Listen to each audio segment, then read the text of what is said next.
You know what, guys? I love a good deal. There was one time in college when I ordered 3 wings and I got 4, and I was amazed by it. I was blown away. I saved that wing and I still have it to this day. And you know who else has a great deal?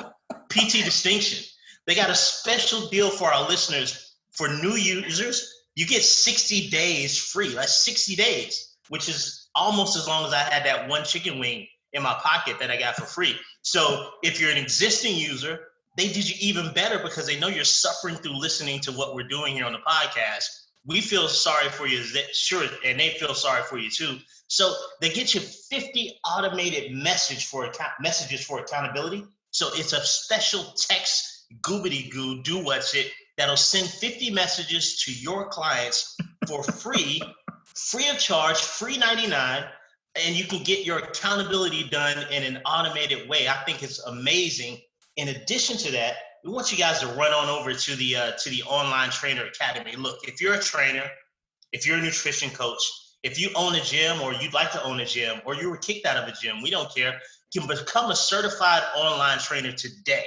It's the gateway to negotiating around this pandemic. No Lysol necessary. And, just bring it on over to your Online Trainer Academy, onlinetrainer.com/academy. We're ready to get you going today. And Jonathan Goodman made me say this. He paid me in pennies and then he made me say this. Actually, he beat me with pennies. But either way, onlinetrainer.com/academy. Get over there, get into the process. We'd love to have you. Hey, what's up? My name is Jonathan Goodman and welcome to the Online Trainer Show. Today is episode 1 of season 3. This is the new era of the podcast, the era where we're actually telling you that we're doing it. You probably don't know that there were 2 previous seasons because we literally told nobody. So if you found them, congratulations, you're probably the only one. Speaking of, today's theme is imperfect action. Thanks for being here. This is the Online Trainer Show, Trainer Show, Trainer Show. This is the Online Trainer Show. We shouldn't have a podcast. Yeah, you guys are going to get a lot of that out of us today. We promise you, if nothing else on today's podcast, you'll get a lot of imperfect action. But don't just listen to me. Don't just listen to Jonathan. We got a whole crew here. My name is Ren Jones. I'm an OTA Online Trainer Academy graduate from 2016. I was in the first group. You were? And I was in the very first group. You were one of the first people. December 2016, I graduated from Online Trainer Academy.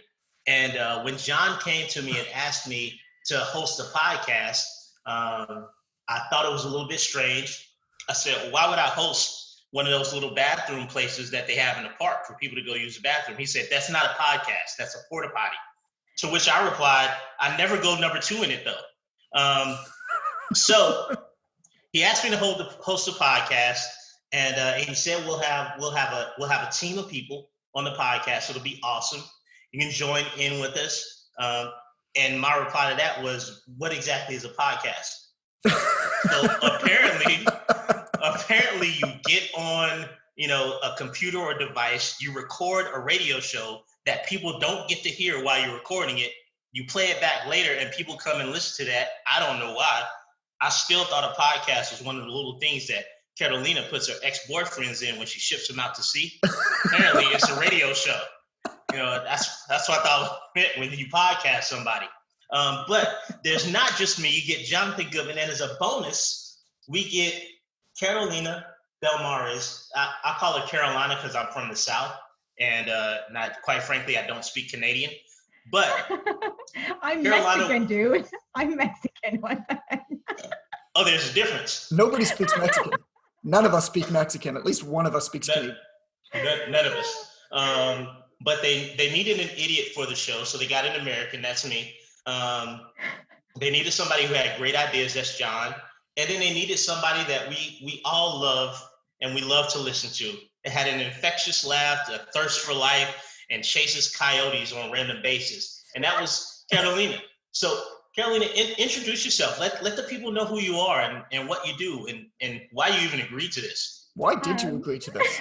Why did both of you agree to this? I am reevaluating every life decision that has led to this moment, just FYI. We're not good decisions. And I think Ren got me like, that was spot on. Like, especially the chasing coyotes part. Like, it doesn't get any, more accurate than that. That's basically what I do. That's what I'm known for. No, it's not.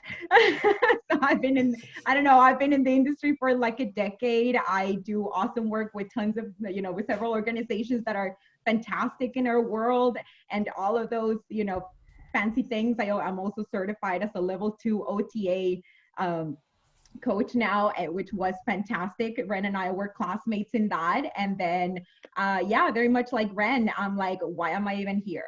Like, Yep. why? Like, I know John. I should didn't know think better. about it that much. I basically said, who will do this for very little money?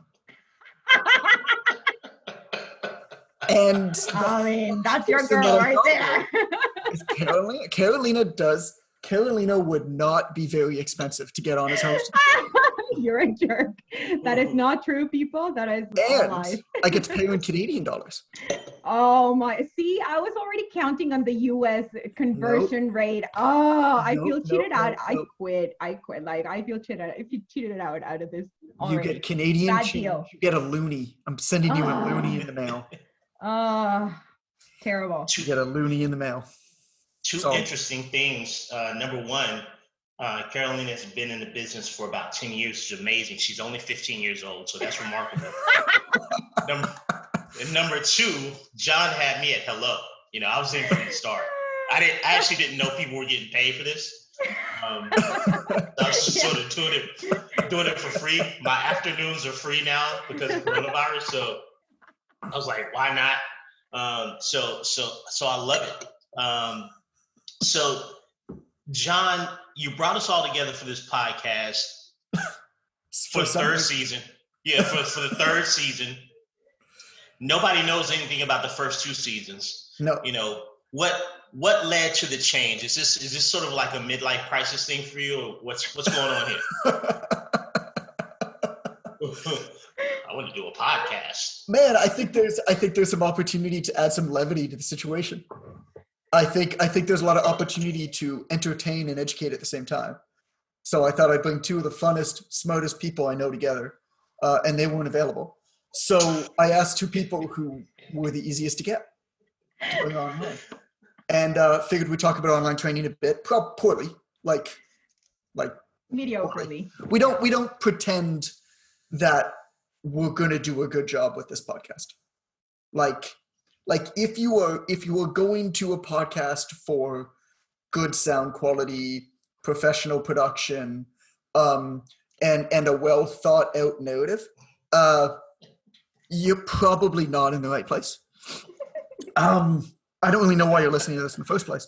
So what led to this? What happened? I don't know. I was out with Calvin one night, and I was like, man, what can I do to have a little bit more fun in my day, and to present this information about online training to coaches around the world, in a way that, they'll have fun being educated versus just static reading, which, I mean, obviously I love books. I've written a bunch of them somehow. I don't really know how that happened either. But I figured, why not give it a shot? And nobody's probably listening anyway, so what's the worst that can happen? Here we are. I'm so happy to be here after that introduction. So, Ren, you know how John pitched this idea to me? He calls me. He's like, well, no, he messaged me. He's like, are you awake? Call me if you get this. And I'm like, it was okay. like 10:45 at night. Yeah, and I'm like, okay. So I call him, and he's like, hey, how are you? Like, he just sounds like trippy, and I'm like, okay, something's up. And he's like, I just had an idea, and I don't know, like, who, and I want to invite someone, and I thought of you because I think this could be really fun. And I'm like, and sold. That is exactly how you pitched to me, like, just with the premise of fun. Whether if it's gonna be, I'm gonna have fun, or I'm gonna get in trouble, I'm in. Like, I am in. That is how you get me to collaborate. I basically said to you, we need somebody who has a really great laugh. We need somebody who's really smart, but like that's secondary. It's a laugh. It's mostly and a we laugh. need somebody who's not going to be afraid to give Ren and I shit. Right. I definitely. So I think I tick all the boxes, but especially the last. The fiery Mexican in you. The fiery Mexican in me salutes the fiery Mexican in you. No, wait. No. Definitely not. My pitch was totally different. My pitch came with an adverse action letter for payment overdue to OTA 2. He got you. And on the back, there were several payment options. One was credit, one was cash, and the third was podcast host. So I'm just here to eradicate debt. That's how I got here. But your story sounds charming. Quite delightful. It was quite delightful. Yeah, mine wasn't as pleasant, unfortunately. But here I am, debt free, and on a podcast. So we're not debt free yet. We got a while to go. Yeah, we've got a few more episodes to go. Soul. Yeah. I pretty much said yes based on the fact that I don't see it going past one episode and my debt will be cleared.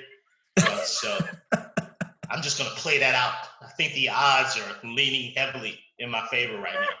If it keeps going this way, then your odds are good. Yeah, I'm okay with that. I'm absolutely okay with that. It's a complete train wreck. So John, let me ask you a question, sir, if you don't mind. I'm sorry, Jonathan. He told me never to call him John in public. So Jonathan, he prefers Mr. Goodman. But for the purposes of friendship on the podcast, keeping it light. Yeah, he said, Jonathan will work. So Jonathan, let me ask you a question. I noticed that there's no V-neck today. What's going on there? What influenced your decision to go around the V-neck today and go for a crew neck? I feel like I don't know you. Like, who is this? I know. It's an imposter. It's off-brand. Jonathan. No. Jonathan Goodman is this today? You're right. My 8 V-necks were in the wash. But really, it's too cold. It's weird to wear a long sleeve V-neck. I don't know why. I have no idea why. But have you ever seen anybody wear a long sleeve V-neck? It's like kind of. So anyway, I'll do that. So today, because it's still cold in Canada for some reason, in the middle of May, which, like, rule number 1 of a podcast is you don't say what date it is because it's not going live on that date and you want the thing to live on. So it's May, everybody, right now, as we're recording, because we don't know what we're doing on podcasts. So it's May. Let's see what date it is. It's May 12th. Now you just spend a couple seconds of your life listening to me figure out what the date is. It's May 12th right now. And it was cold in Canada today. And, I am so full of regret right now. Like, why? And so I'm wearing a long sleeve shirt, and V-necks don't appropriately come in long sleeves.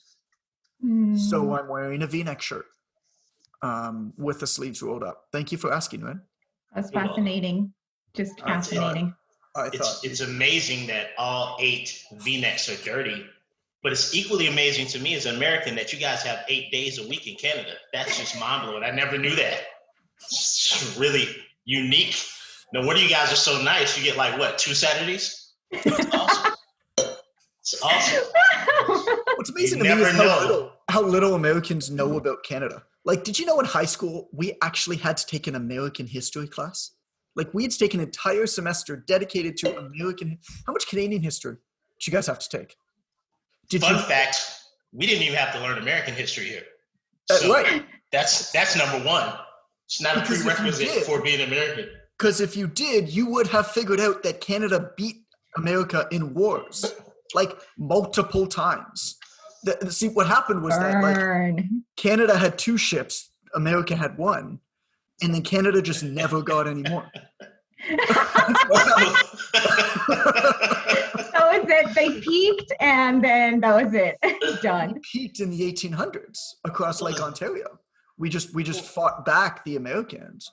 And then we were like, yo, just don't come back. We'll be really nice. This is kind of like how Ren peaked in his, like, boy band career. Is that it? He did. That's exactly right. For those that don't know, for the listeners out there who are unaware, I was in a every Black male American in the 1990s, I was in a group, an R&B group. They call it boy bands in Canada, but down here it was in the 90s at least. It was an R&B group. There were 4 of us. The name of the group was Fortress with the number 4. Of course. See how clever that was? So cutting So clever. edge. Who came up with that? Wow. That was probably a team committee thing, right? I don't know how we didn't make it off the name alone. Excellent copy. Yeah, and we sang around these great United States. Had we moved to Canada, the Apollo Theater. We sang at the Apollo Theater with Steve Harvey, who was the host at that point. This is all on tape, and I feel like we could have made it. It's all on tape. It's literally on tape. VHS. Yeah, because nobody will believe you. Yeah, and I feel like had we tried in Toronto, we could have had a better shot, because we could have had 8 days to go out and try to get a label deal instead of 7 in the United States. Like, we handicapped ourselves by geography. That and Canadians are too nice to tell you that you suck. That's right. And just singing in a foreign language sounds so beautiful. So Canadians would have loved to hear us sing in American. That's right. There was just so many missed opportunities there. But yeah, I transitioned from that. But now you're a podcast host. Now I'm a podcaster, and I'm basically at the exact level of fame that I was as an R&B singer. There you go. It was really a lateral move for me. It was a lateral move for me. So all you had to do was sell insurance for 10 years, become a personal trainer, and start training people online. Which, by the way, are we actually going to talk about online training, or are we just going to? That old thing. Yes. There's that. There's that. So is that what people do on the podcast? Like we would know. You see, the blind asking the deaf a question. Yes. And the deaf sign languaging the question back to the blind is basically what just happened. So I guess we got to talk a little about online training. And what we wanted to talk about today. It's what the people are coming here for, then. That's right. It's what the person has come. Nobody's coming, Jonathan. Okay. Nobody's coming. What the person has come here for, okay? It's gonna be your mom and my mom listening, Jonathan, and that's it. Probably. And they're probably tuned out by now. There's no chance that my mom would no chance. So I'm recording in my parents' apartment, and they told me to close the door because they didn't want me. Nobody wants to hear you. So we wanted to talk about what we're displaying right now for you guys, which is imperfect action. Doing the thing before you figuring it out. In terms of podcasting, we have literally jumped off of a cliff, and we're building our plane on the way down right now. You're witnessing us assembling a DC 747 right before your eyes, or in front of your ears, or wherever your senses go. In any case, I digress. So John, tell us a little bit. We have no idea where this is. No clue. No clue where this is going. But that's the really cool thing about imperfect action, is because no matter how hard you plan, you're virtually guaranteed that whatever you plan to do is not going to work out the way that you planned it. Yeah. But if you do it, it's going to work out in an entirely different way that's going to be amazing, in a way that you never could have planned it. Yeah. And that's kind of what we hope is going to happen here. Maybe it will. I don't really know. Maybe it'll be a huge failure, but we'll probably learn some stuff. And even if we don't, we've had fun. But at the end of the day, you just kind of need to do stuff at one point. I had a mic sitting around, so I'm using it. Ren had equipment from his R&B stardom days, so he's got it. Carolina's talking into her phone. We have mics on order that I Googled what the best mic is and ordered it, and they're not here yet. But we're just going to do the first episode anyway, and it's not going to be as good. This is so parallel to what we see with so many trainers in our industry, right? It's what is the best software? What is the best program? What is the best setup? And I'm just get moving. Just ridiculous. start. You want to know what drives me crazy? I will tell you. You want to know what grinds my gears? I'll tell you what drives me absolutely crazy. I absolutely want to hear this. Why in the world do people sign up? Sorry, PT Distinction, our sponsor, by the way. You're not going to like this. Why in the world do people buy software for training clients when they don't have any clients and have no idea how to train clients? Yeah. What goes into that? Like, how? Why? Why are you signing up? I got a message last week from somebody who signed up for software for $100 a month. They don't have a single client, and they have no idea how to run their online business. What in the world are you doing? Are they being hopeful? Like, because if you did the littlest bit of research, you'd realize that A, you don't need software to get started, or you can find a trial for nothing. PT Distinction, where my homie's at, right? Yeah. You know, onlinetrainer.com/PTD, like you get 60 days. Like, you get 60 days to figure it out. Why are you paying $100 without a single client? It's absolutely ridiculous. You need to. The key to imperfect action is you gotta give yourself an opportunity to try something, to fail at it, to fail better, to have a little bit of success, to figure out what's going on, to iterate on that thing, try again, fail again, probably fail 3 more times, somehow convince 2 people and pay them very little to be co-hosts on a podcast with you. And then, like, maybe you'll figure something else that works. And then at that point, can you begin to make money on that thing and bootstrap it in to investing into your business? Like, you got to set up a structure that you don't risk a lot. You need to give yourself opportunity and space to figure something out. And then actually get out there and do it, right? Versus this nonsensical idea of I need to have everything figured out before I start, and I need to know exactly what my pricing is and exactly what my packages are, and I need to have exactly the right software for this. And so I'm going to spend a month figuring out the best software, and I'm going to sign up for everybody's email list, and I'm going to read all of their free content. And at the end of the day, like, you haven't started yet. You have no clue. Whereas what you should do is you should do it. This is why we start people with the Founding Client Challenge. Because you works. To get a few clients first before you know what you're doing. And in you order know what to give yourself an opportunity to figure out what to do so that you can put those decisions down the line into context. Because right now you have no context. What happens too is that once you have clients, it's like there's fire under your butt. Like you're like that, figuring stuff out. You're making decisions fast on the go. And it's okay. Like you're being more effective. You have to, because now the pressure is on, right? And so it's almost better in a sense. And I remember when I started my online training career, I must have spent at least 6 months not buying into any software, I was just like the most rudimentary kind of like way that you could potentially online train a person. That's what I was doing. But you know what? It worked for me at the time. It served the purpose, and I was able to make money without having to spend it all back into paying into all these things that I didn't necessarily need right off the bat. So it was great because I love I'm just money, impressed you and can I love talk as keeping fast a as lot of my This is amazing. I thought, you know what happens sometimes in like a Zoom call where like it lags and then it like speeds up super fast to catch up? I thought that was happening as you were speaking right now. Like, is it Kara or is it the chipmunks? Like, no, it's just me. Like, that's just the way I roll, man. You know, Kara, like the, can I call you Kara? Are we at that point? Yes. Oh, I'm going to call you Kara. Wow. I'll allow it. All right, I'm still Jonathan though. But there's the story about Thomas Edison that I love so much, right? Have I told you that yet? No. So Edison, like, love him or hate him, right?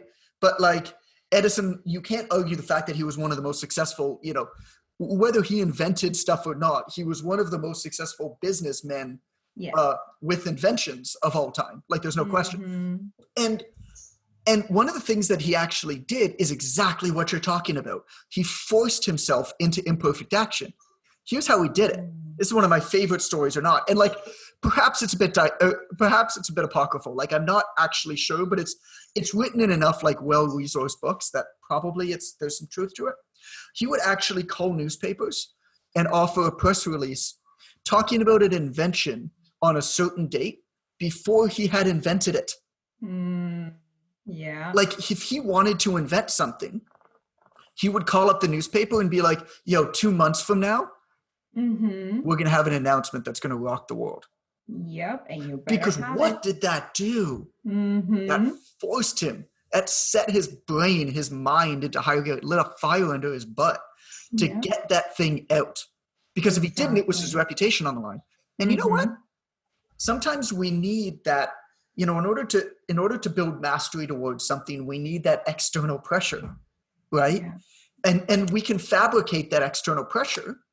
We can pretend that external pressure exists. Or to your point, like if you have a few clients waiting for you that are paying you even the littlest bit of money to train them online, you're going to figure it out. I promise.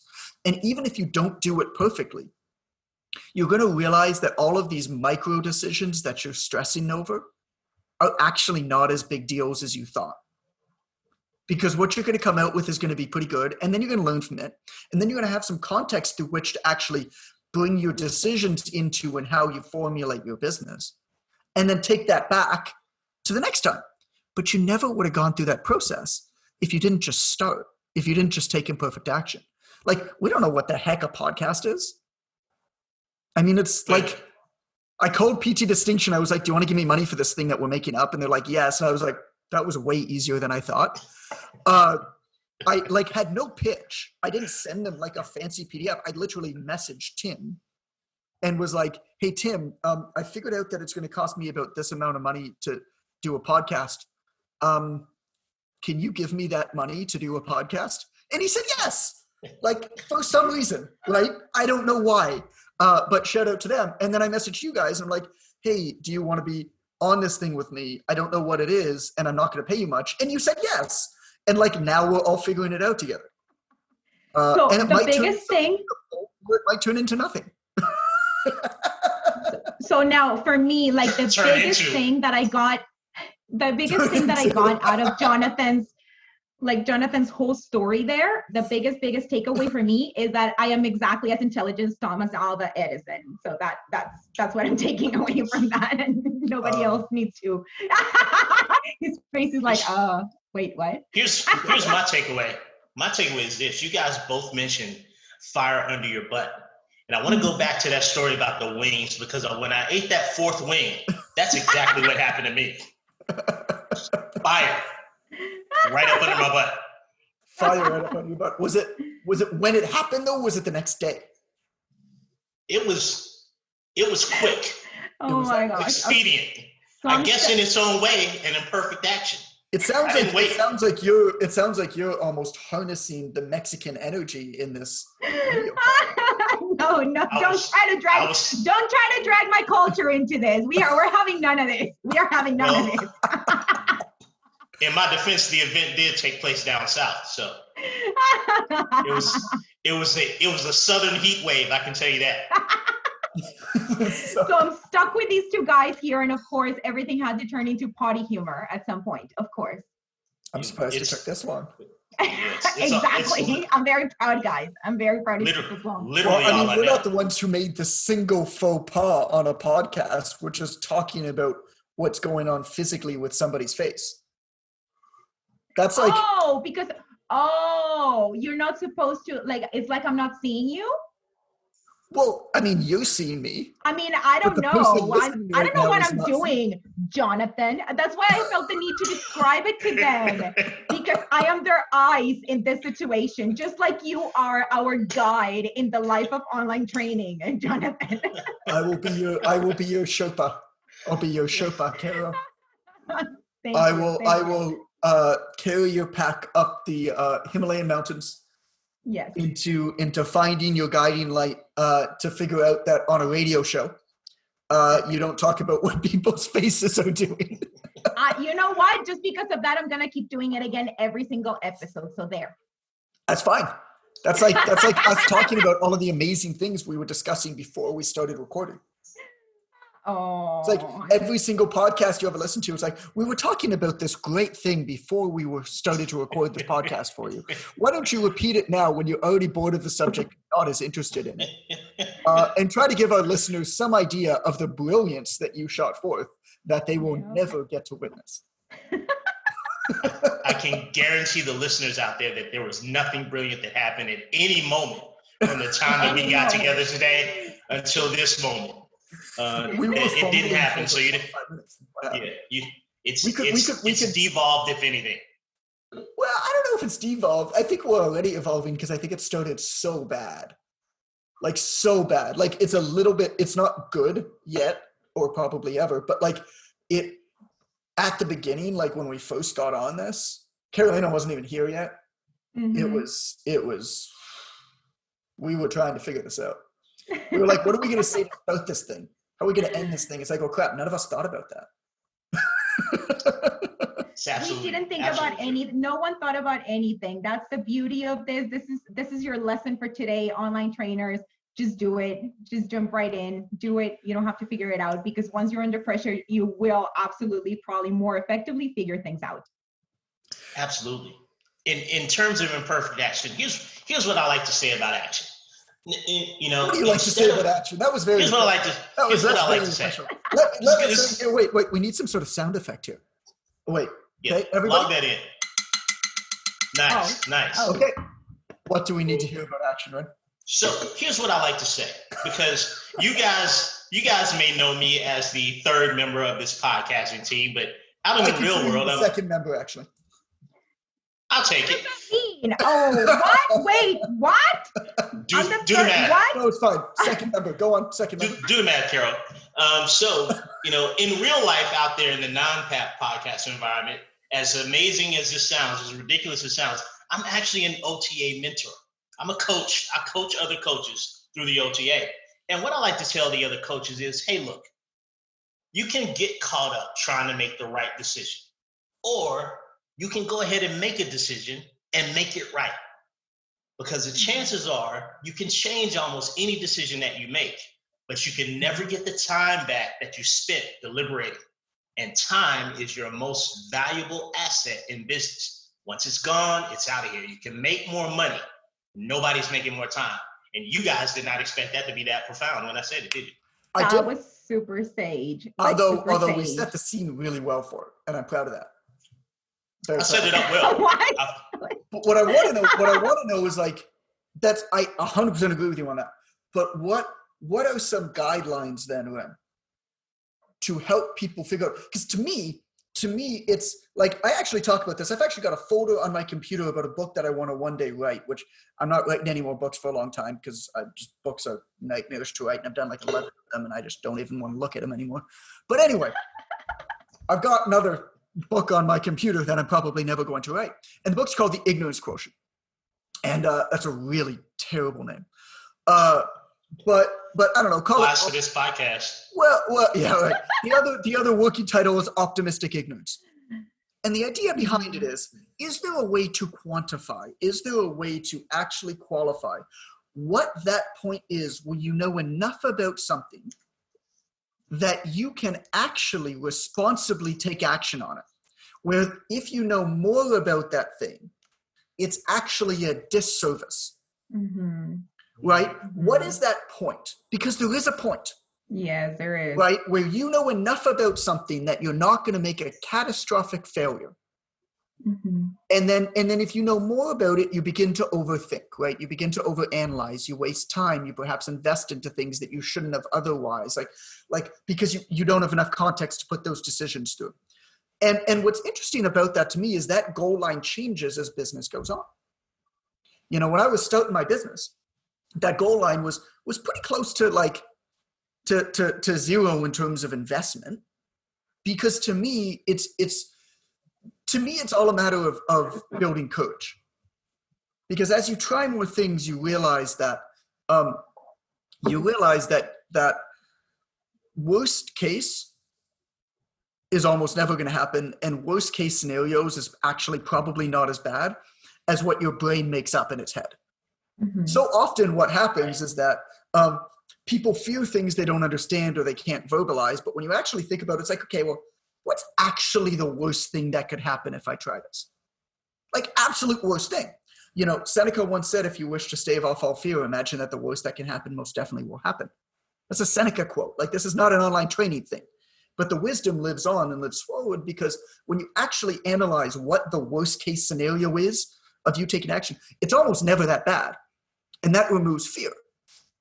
Because if all you fear is the worst case scenario, and you've identified that, and you've assessed that the worst case scenario isn't that bad, well, then you really have nothing to fear. Mm-hmm. So when you do that, it's a matter of saying, okay, well, what amount of knowledge do I need to be okay with the worst case scenario? And what amount of risk am I willing to take on in order for this not to be a catastrophe? The worst thing you want to do is get taken out of the game. You should never put yourself in a position to get taken out of the game. Don't invest in something. If it fails, you're taken out of the game. Never put yourself into debt for something. That is a horrible mistake. Anybody who tells you to put a business coaching investment onto a credit card and create debt because it lights, no, don't do that. That's awful. That's evil. That's just somebody who wants your money. Yeah. Because if you're taken out of the game, you got one shot. And I don't know about you, but I'm not very good at sports. I'm 5'4" white Jewish guy. Like I miss the net if I get one shot. You know what I'm saying? So I need more than one shot. So Indeed. you need to make sure that but that goal line changes, right? Like when I started my business, I wasn't able to invest that much because I didn't have that much. Well, now, fortunately, I'm at the stage of my business because I followed this process over and over and over again of bootstrapping. Like we've been able to grow into a recurring multi-million-dollar business every single year, right? Like when times when like every other business is like shut down, we're still growing. The reason for that simply is because I don't have investors. I've never taken debt. I've always bootstrapped. I never chased after spikes.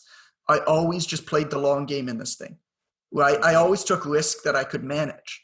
And now I'm at the point where, to be honest, if we have a bet, like we're looking at some bets at some hypotheses, business-wise, professionally, well, we could put in $500,000.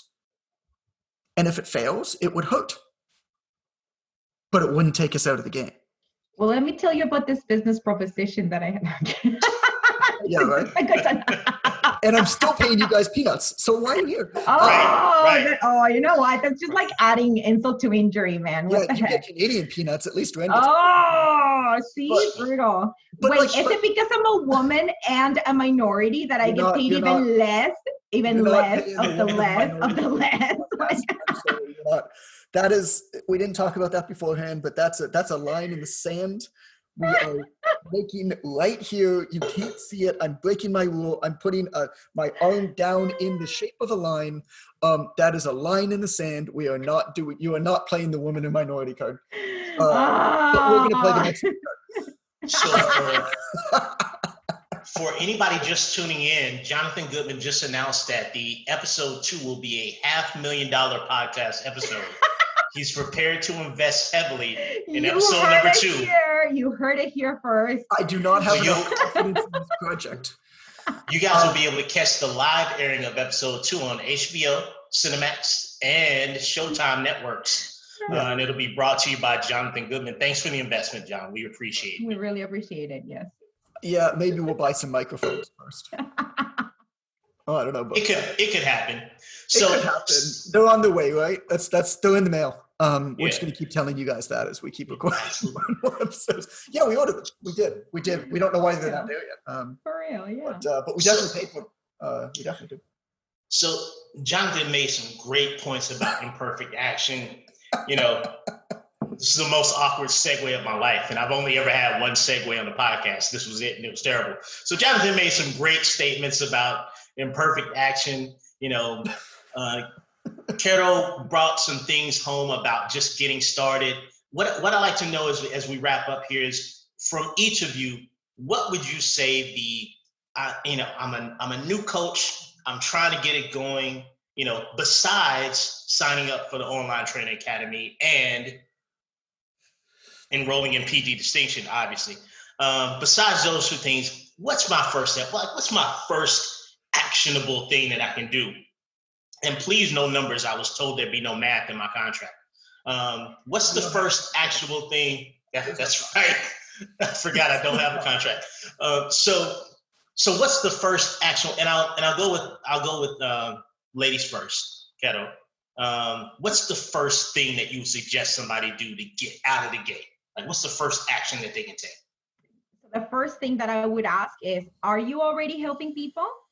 Like, are your family members already asking you about nutrition guidance? Even if they don't take your advice, we know family members are the worst, but it doesn't matter. My point is, are the people close to your circles already seeing you as an expert? Because if they're not, that is your biggest indicator that that's where you need to start. So what that means is your social media, your conversations, you talk about your passion, you talk about what you're doing in your own training, with your own nutrition, with your own start helping people for nothing. You don't need to, like, right off the bat start selling or anything. It's start creating and start placing yourself as an expert in your close circles, and then, slowly but surely continue that word of mouth. Everything will grow, even if it takes some time.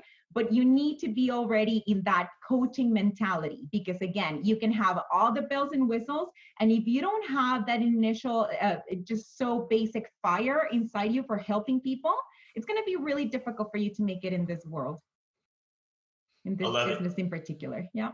I love it. Mr. Goodman? Do I got to follow up on that? Yeah, you got to follow that. Yeah. What was the question again?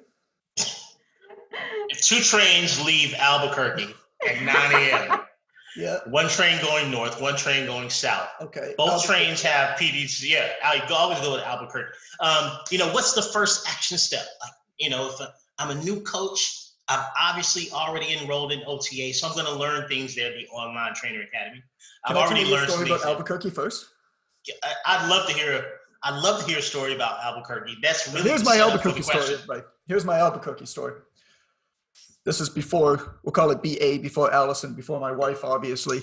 I flew to Texas to be with a girl that I liked, and decided to go on a road trip with her. We drove from Fort Worth, Texas, through Albuquerque, Roswell, New Mexico, back to Fort Worth in a day and a half. For anybody who knows how much distance that is, it's ridiculous. And the entire point of the journey was that I wanted to go to Albuquerque because I thought the name sounded fun. Literally, that's how stupid this was.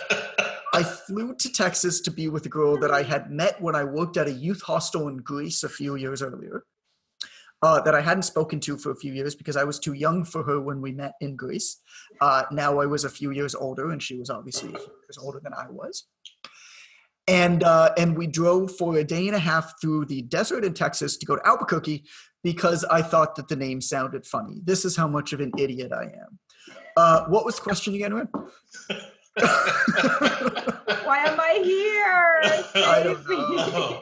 How did my life come to this? I think it's the you question. Probably won't come back, is what. Every time Jonathan Goodman tells a story, a butterfly turns into a caterpillar. So, so the question was. Let me tell you about bugs, because I've been reading the bugs. No, that's enough, Jonathan. That's enough. Somebody restrain it. Somebody restrain it. Because insects only have 6 legs. Jonathan, we don't have the 8th day here in the United States, so I need you to wrap it up. Abdomen in the bug. I know it's your second Saturday up there in Canada, but we got to wrap it up because it's Monday here. Press the button.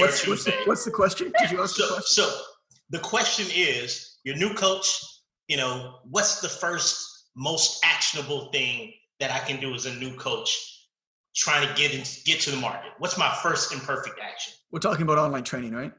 Online coaching. Yes. More so because it's called the Online Trainer Show. Right. We're going to leave that in there. So I'm not supposed to know what's going on. No. Okay. And you've proven that. So there's a new coach, right? There's a new coach who wants to do online training. They're a personal trainer, they're a nutrition coach, they're a gym owner. Yes. What's the first thing that they do? What's the imperfect action they can take? The imperfect action that they take is they get their first 5 clients. Studies have shown, and data shows unequivocally in the fitness industry, that once a trainer gets 5 clients, the rate of success, the odds of making it in the industry, jump from almost nothing to above 80%. Yikes. This is across in-person gyms too. Like if you look at Equinox, if you look at all of the big gym chains across Canada and the United States and North America and Europe, and we talk to gym chains in Singapore and stuff like that.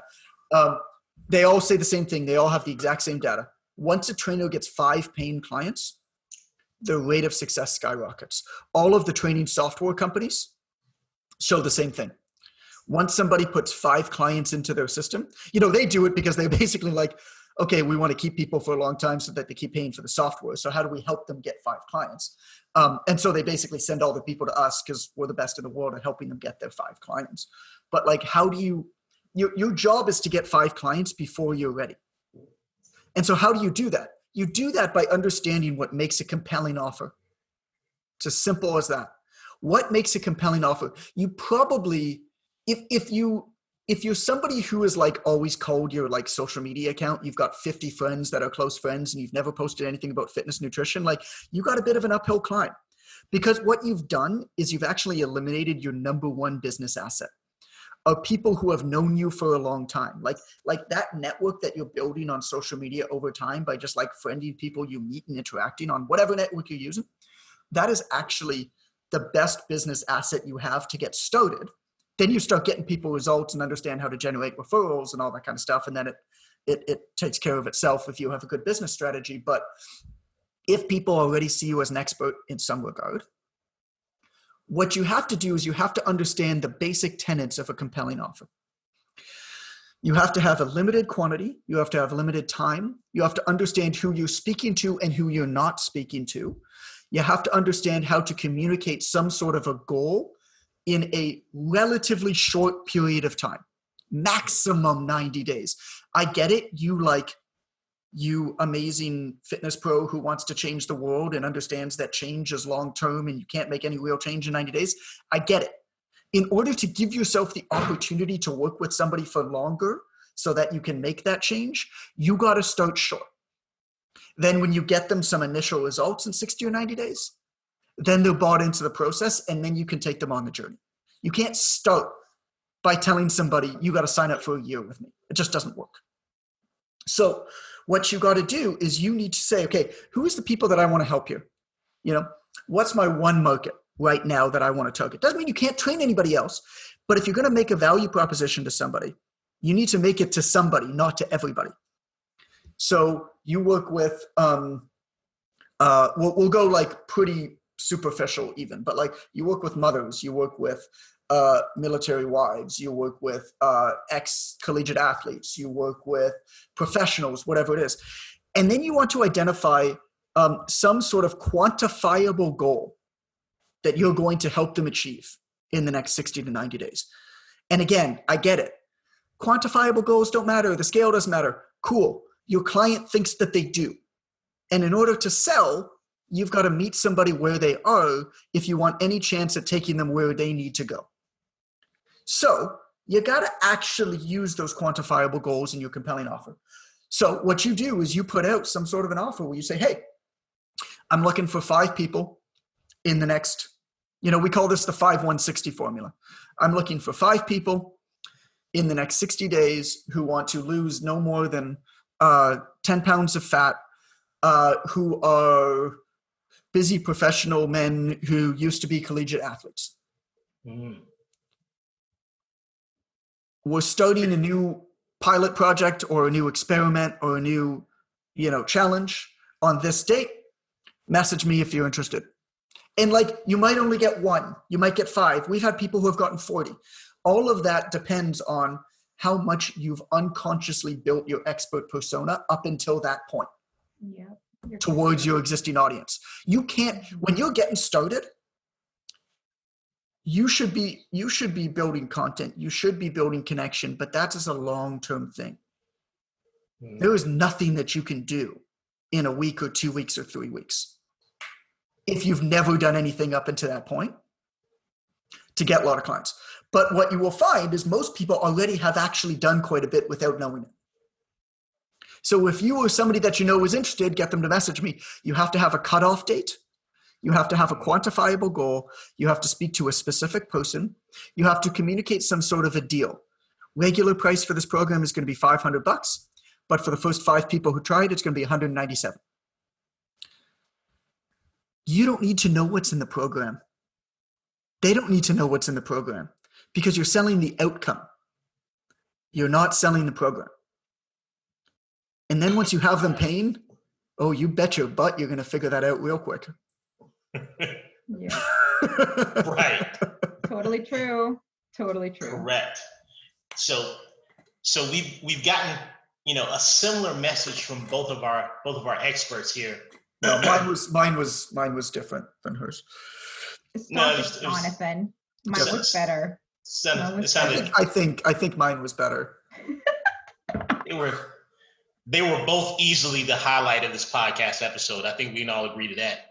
Mine was for sure. You guys got the information straight from the humble Jonathan Goodman, and the indomitable Kettle. Did I pronounce that right? Because my Canadian accent is not really.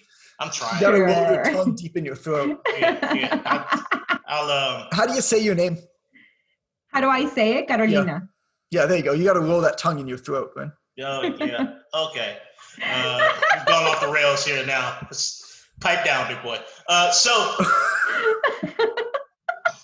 it's getting a little saucy.